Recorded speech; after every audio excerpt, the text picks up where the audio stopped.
Capital is abundant. Understanding is scarce. The Dynamo Show goes deep with the new industrialists rejuvenating industry and commerce. Brought to you by Dynamo Ventures.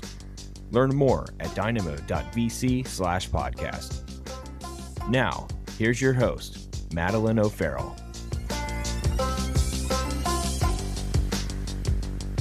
Hi, everybody, and welcome back to the Dynamo Show. I'm your host, Madelyn O'Farrell, and I'm excited to be joined today by Dynamo portfolio company founder, Gary Ong, CEO and co-founder of Celadyne. Gary, thanks for being here. Hi, Madelyn. It's been a while. Yes, no, I'm excited to dive in with you today. For the sake of our listeners, can you give us your story? Like, how did you go from a PhD in material science to energy tech startup founder? Dragged into it, kicking and screaming. I mean, in more seriousness, that's not entirely untrue. I started Celadyne when I realized I couldn't find a company I really wanted to work for. So I ended up starting it.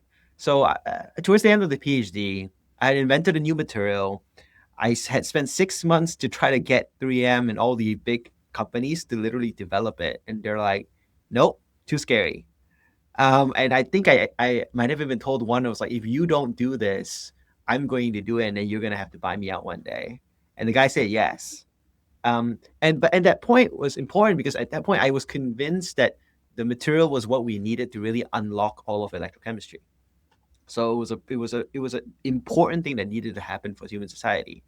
So after searching for 6 months, I got tired of searching, and I was like, you know what? Can't find a company to join. I might as well just build the company myself. That was, I think, November 2018. And it took, I think, another 6 more months to really muster up the courage to like actually do it and not just have it by name. And that was almost, 6 or 7 years ago now. So pretty crazy. I love it. And for the sake of our listeners, what does Celadyne do? What was the problem that you were really trying to solve that you were so frustrated that others in the market weren't addressing? Mm-hmm. Yeah. So I wanted to unlock this thing called electrochemistry.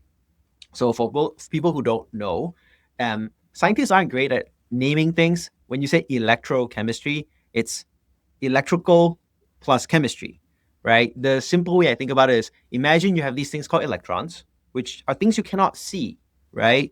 And then eventually you have to make something with it, like molecules, atoms, things you can see.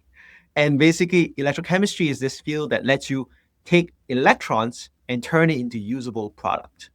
Fuels, chemicals, energy, power, things you actually want to use rather than just electrons, right? So in order for you to do that, there are these things called electrochemical cells, right? A lot of people call them fuel cells, electrolyzers, CO2 reactors, everything, but they're all considered electrochemical cells. And it was actually originally invented over in GE so that you run the NASA Gemini space program. Literally, we invented this so that we could go to the moon. We'll go to space, right? And then we improved it for the space program over the next 10 years, and then we stopped. So it's crazy because then when I was working on this, the materials that people were using in these devices was literally from the 60s. It was the last time anyone made any significant improvement on it was in 1994. And when I say significant, I'm being very generous here. All they did was made it thinner and added a web to it so that, now there's like a fabric inside of it, and that's it. Right? No fundamental improvements on chemistry or anything like that. And I don't know, I just looked at that and I was like, this is crazy. You should not be building 21st century technology on 1960s materials. So I started to go out and change that. And I knew from the physics at the time, if you can come up with a better material, you can unlock all of electrochemistry, which means things like chemical production, hydrogen production, CO2 production, so fuels production, lithium separations, rare earth separations, flow batteries for long duration storage. All of it becomes possible because this one component is the component that everyone works around. Rather than just being like, someone needs to just fix this problem so that all the other issues go away. And yeah, So that was, again, 5 years ago. And it's still the thing that still drives me today. And tell us a little bit about the journey in terms of the use cases and the markets that you were initially set out on, and then where you're seeing kind of the demand pull you today. Mm-hmm. So when I started, right, in 2018, I was a material scientist. So I was just building the material and, for the sake of building the material, right? I was pretty agnostic to whichever market you want to go into, right? But at the time, one of the biggest problems of these membranes is this thing called separations or permeability. So the idea that a good membrane should let things through for the things that you want to go through and then block everything else, right? And in this field, one of the hardest things to block is hydrogen. It's really small, it's very light, gets everywhere. So the thinking became, well, how do you make a proton exchange membrane that really does a really, really good job blocking hydrogen? Lucky for us, then around 2020, 2021, hydrogen really took off, right? So then people go, wow, we need this material for all of our hydrogen applications. So we did it. So we ended up applying the technology to that and invented a material that blocks hydrogen about 50% better, right? Doesn't sound like much, but that 50% actually lets you improve the durability of hydrogen fuel cells by about 500%, because that crossover is actually the reason why most fuel cells degrade. And at the same time, that actually lets you reduce the critical materials loading in an electrolyzer by about 80%, because that same hydrogen crossover is the reason why electrolyzers need more critical materials, because the critical materials dissolve and go away after the hydrogen reacts with it, right? So these downstream problems kind of go away once you have a better membrane. So we spent a lot of time doing that. And then defense heard about us and then started enlisting us to help build better products for them. So then it went from hydrogen, then towards defense. And then this year we got organic inbound for things like lithium separations and flow batteries.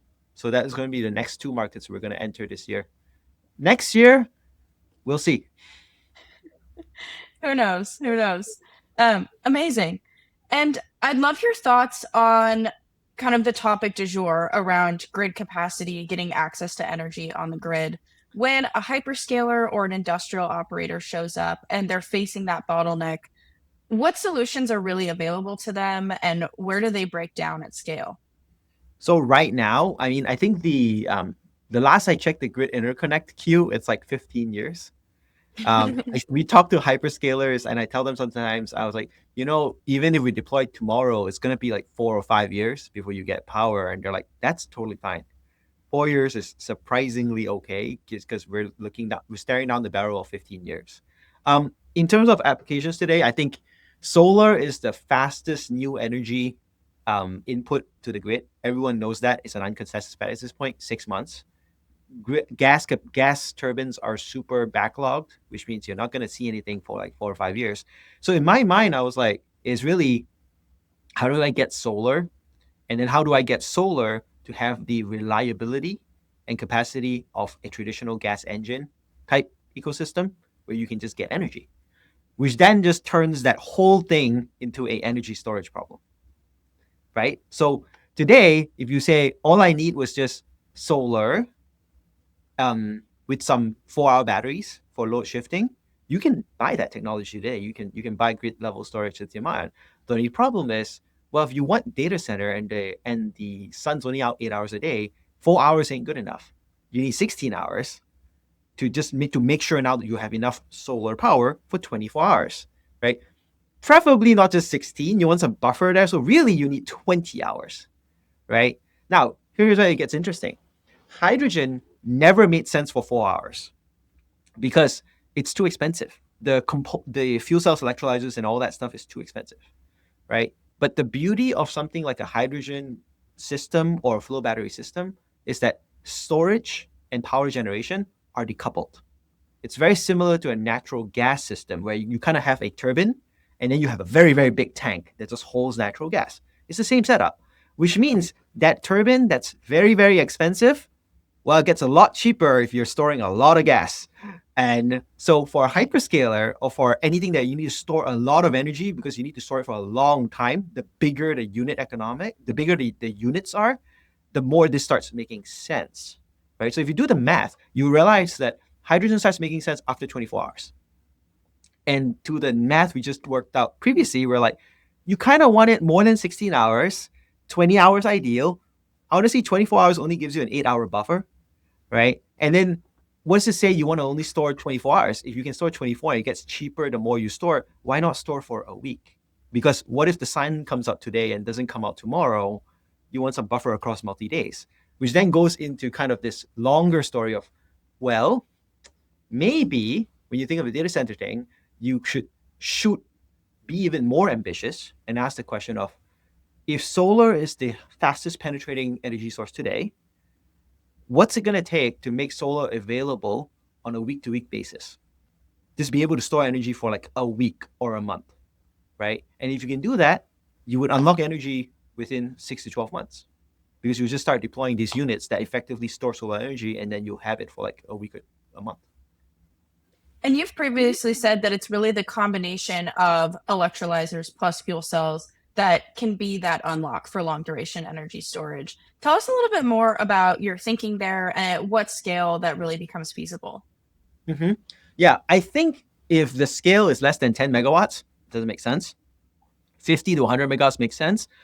A gigawatt starts looking really, really interesting. Let me tell you why. So most people, when you know how people stress about hydrogen storage, they're like, it's really expensive and things like that. There are actually salt caverns underneath Texas that we've been storing hydrogen in there since the 80s.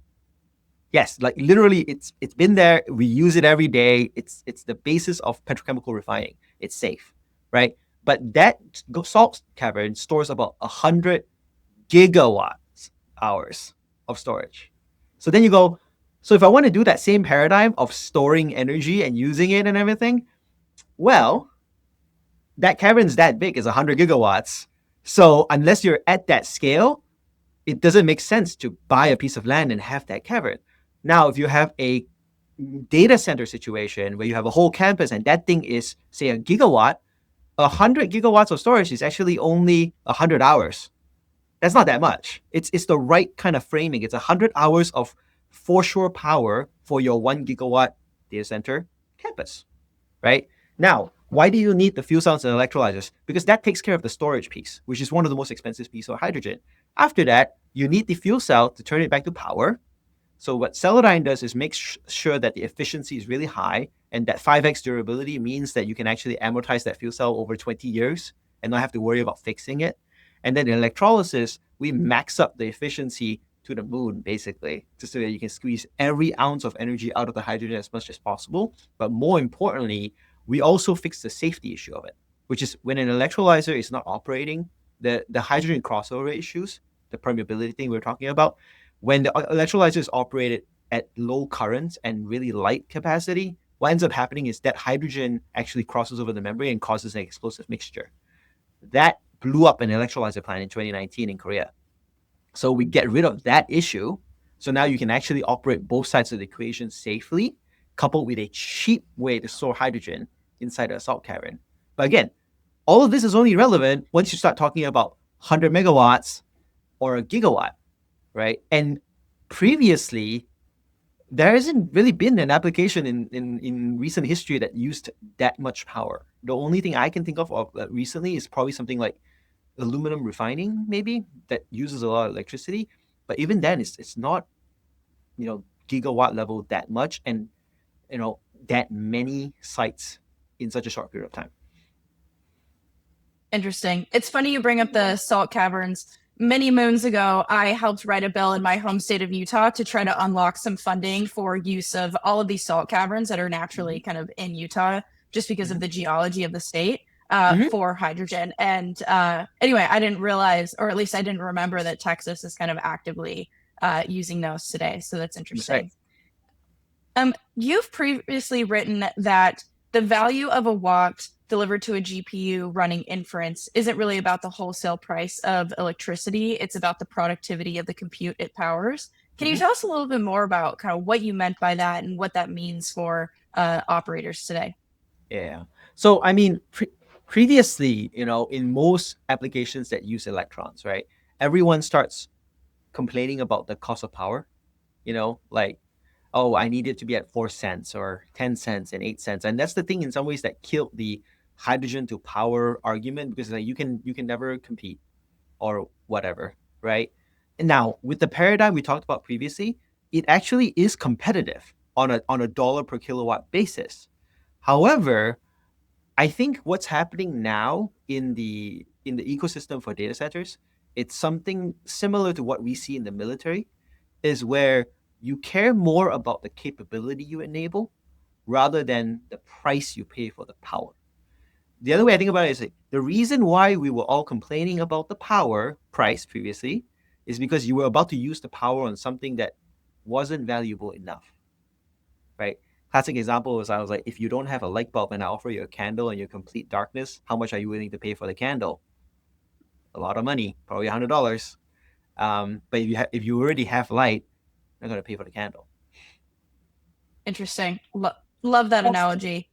Um, you also talked a little bit about kind of the geopolitical moment that we're having right now, as well as the kind of supply chain pressures on things like critical minerals, on natural gas, on petrochemical feedstocks. And what are your thoughts on how that's changing maybe buyers' perspective on energy diversification and sourcing? So the energy piece is scary. I think about that, and it's probably the one thing that keeps me up at night sometimes when I think about it. Only because it's an open secret now that China is going to become an electro state. They're the ones that exports the most number of batteries in the world. They have effectively a monopoly on wind turbine technology exports. Solar panels is directly from China. Battery materials are better. Critical materials are there, right? The one piece of technology they don't yet own is actually hydrogen. Now, here's where it gets really interesting. Um, this membrane I'm trying to tell you I'm improving on, the best versions of these membranes are actually still American. It's by Chemours and DuPont and Gore, which are American. And so when Celadyne is successful, we will keep it American, right? But China is quickly trying to take that technology and invent a better version of their own. Now, if they succeed, it will let you shift the center of hydrogen from America to China. Now, it hasn't happened yet, despite kind of political wins and things like that. Everyone talks bad about hydrogen today, right? But here are the true facts, right? All of the petrochemical refining industry today is reliant on using hydrogen to be able to break down crude oil into actual usable products. So when someone says like oil production is up, they're using more hydrogen to get it done. And on top of that, so hydrogen sales is actually booming. So if you look at the financial reports of Air Liquide and Air Products, they're making money hand over fist. um, so on top of that, right, the reason why it's interesting for the US is because the US actually has a dominance on hydrogen expertise. So China actually doesn't have a very strong oil and gas industry. A strong oil and gas industry is what you need to build hydrogen expertise. Those are the guys who knows how to handle hydrogen, how to use hydrogen, and everything. How many people have that expertise? The US does, the Middle East does, and I'm pretty sure that's pretty much it, right? And if we don't capitalize on this moment, it's going to be a matter of time before they can replicate this whole thing. Give them 5 to 10 years, and then we would have started at a head start and then lost our position. Which again, going back to those other technologies I've talked about, right? The US actually invented solar, and then we lost it because we didn't stay focused. And then batteries, I actually know Professor Goodenough when he was still here in Texas. He's passed away now, and we invented it here. Same thing with the UK, and then didn't bother scaling it or protecting it, and then now lost it. It's happened twice now while I'm in college, and I figured I'm not gonna be just like sit around and watch it happen a third time. It didn't seem like that would be the right thing to do. But to your point about like the energy mix and the geopolitics of it, right? I think the reason why hydrogen is interesting in the US beyond kind of everything I just told you about, like the match to kind of the workforce as well as the origins of the technology and so forth. It's also when we think about the energy mix of the U.S., right? So there's the electrical mix, there's the gas mix, and then there's the oil mix, right? If you figure out hydrogen, then the hydrogen piece lets you effectively replace or in some ways reuse something similar to the gas piece and the oil piece.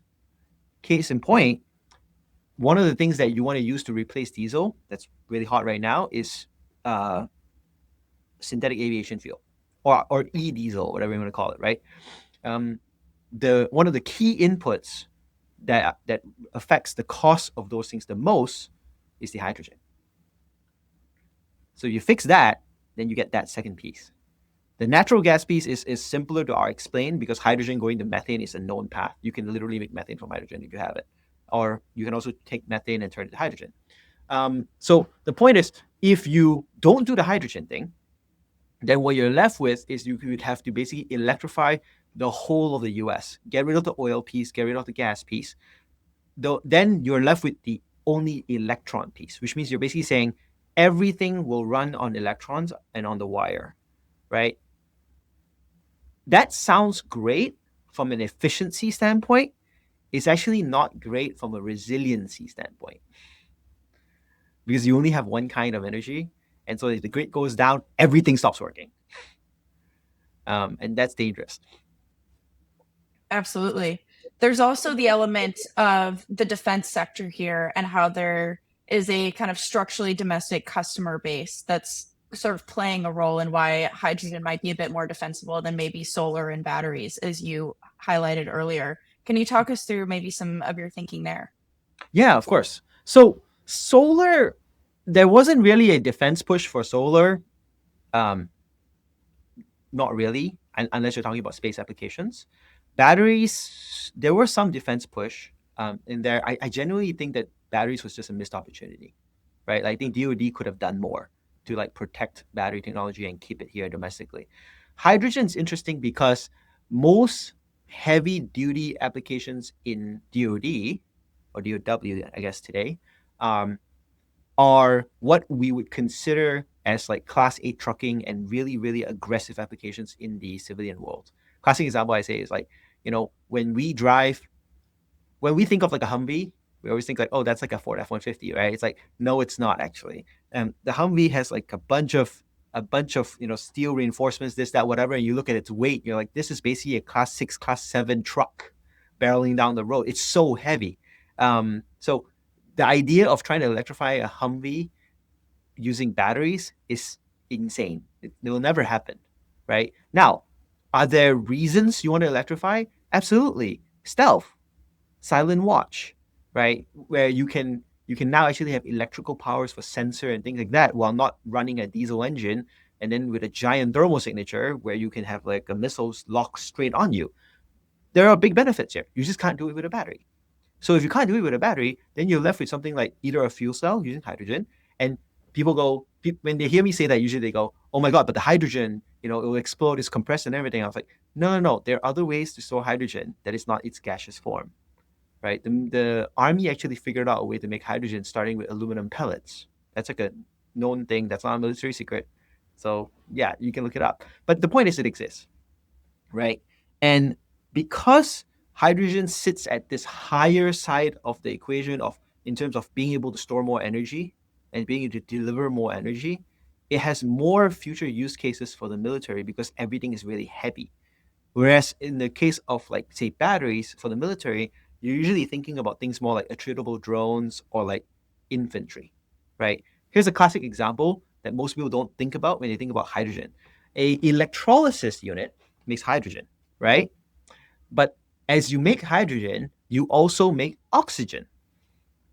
So, since the 90s, every single US naval submarine has had a electrolyzer in it.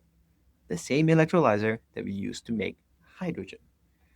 Now, if nothing else, that anchors electrolyzer production, at least a little bit, here. because you're never going to use an electrolyzer in a US naval submarine that's made somewhere else. That's really scary, right? But that's a good example, right? Now, there are other applications that you can imagine. For instance, one that's been discussed in the Navy, again, not a secret because they did a public release on this, is this idea that, fuel is the biggest constraint when it comes down to military operations, right? So soldiers die every day because fuel lines are defined, fuel convoys are defined. Literally, you know where that truck is heading and it's got fuel behind it. If you shoot it, the fuel explodes, everyone dies. It's terrible. Okay, so the Navy figured out, hold on a second, a lot of our aircraft carriers and so forth are nuclear powered. You effectively have infinite energy. So if I have infinite energy, why can't I turn that back into synthetic fuel? You can. You start by making hydrogen, and the hydrogen goes into another process combined with carbon. Out comes fuel. If you solve that, effectively you're saying, so as long as I have an aircraft carrier sitting somewhere in the middle of the ocean, I have infinite fuel for every operation I need, which means the only thing I need to figure out now is just food. And I'm like, yes, pretty much. I can't help you with the food, but yes, pretty much. And that if they figure that out, right, it would change the paradigm, because you would eliminate fuel logistics across the ocean. And given how right now there's a big focus on war in the Pacific theater, or preparation, right, preparedness in the Pacific theater, the ability to make fuel so that you don't have to ship fuel from the continental US to forward operating bases is huge. Makes a ton of sense. And I'm sure you didn't think you would know this much about defense when you started this in 2018. No, I knew nothing about defense. The funny thing was, the first people who actually funded us in 2019 was in defense. Air Force funded us, and the way that I don't think that defense. Some people think that defense are, it's very slow moving, and they're not exactly forward looking and so forth. I have found that to be completely untrue, right? In 2019, the reason why Air Force funded us was because I laid out exactly what I told you earlier about solar, batteries, and hydrogen. And then on top of that, I showed them, you know, here are all the studies that the Navy actually did and the Air Force actually did on hydrogen for um for for military applications. Now, keep in mind, right? It's not just hydrogen. Right? I know we spent a lot of time talking about it, but things like flow batteries, things like lithium separations or critical materials, all of that. So I laid out all of that for them, and they're like, "Oh yeah, we need to make sure we have this tech." And I was like, "Yeah, you really do. So give me the money, and I will figure this out." Right? And they did. Right? And that was very forward looking of them, and they've been a great partner since 2019. Love that. Well, Gary, last question for you here. As you look ahead to an economy that has widespread AI adoption and all of the energy infrastructure that goes along with that, Mhm. what has to go right to realize a future in which that energy infrastructure is built here in the US and not handed away to somebody else? What has to go right so that we build the next generation infrastructure? Mm-hmm. Let me think about this one. Actually, it has nothing to do with Celadyne. I think it's workforce development. Oh, Yeah, okay. Tell me your thoughts on that. I think Interesting it's workforce. response. I think it's workforce development. I think we underestimate how just how hard it is to build things. Nothing against people who write software. My brother is a software engineer, love him to death, right? But if you've ever put up a power line or laid down pipes and stuff, you start realizing it is actually really, really, really hard. Like I used to weld when I was in Berkeley for the Cal Solar Car team, and I'm like, if you've never welded before, you kind of have to train for at least 6 months, 6 to 12 months before you learn how to weld, right? And all this talk about infrastructure, I'm like, it doesn't even matter if you're building electrical infrastructure, hydrogen infrastructure, battery infrastructure, at this point. Like any infrastructure that was going to suffice the 21st century to the 22nd century, you need people to build it, and you need a lot of people to build it. Um, that's why I think that workforce is probably going to be the biggest constraint. I genuinely don't think that like there are enough craftsmen in the U.S. today that can do really, really, really good work building things, even if the money was there. You would basically have to put money in to retrain the whole workforce, and then maybe you can build the infrastructure. Ultimately, there's some big breakthrough in humanoid robotics or some kind of workforce retraining thing, augmented reality to speed up the training process that can make that happen. But yeah, that would ensure that you can actually build out this next gen infrastructure in the US.